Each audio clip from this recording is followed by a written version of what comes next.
Welcome. In today's video, we're diving into a fun feature on Discord, adding emojis to your photos. Whether you're looking to spice up your conversations or just want to express yourself a little more, we've got you covered.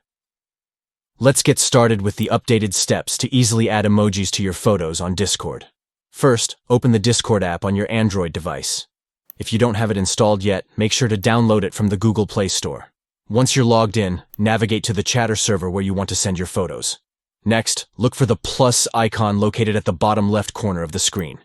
This little button is your gateway to sharing awesome content. Tap on it and you'll see options pop up. Now select the photo you want to send from your gallery. Choose one that you think deserves a fun emoji touch. Once you've picked your photo, tap on the pencil icon at the bottom left of the image. This is where the magic happens. Next, find the emoji icon. It should be right there waiting for you. Tap on it to browse through the various emojis available. You can select as many as you'd like to add a personal touch to your photo. After you've chosen your emojis, it's time to share your creation with the world. Tap the send icon located at the top right corner, and voila! Your photo with emojis is now on its way to your friends or server members. And that's it. You've learned how to add emojis to your photos on Discord in just a few simple steps. Get creative and have fun enhancing your chats. Thanks for watching.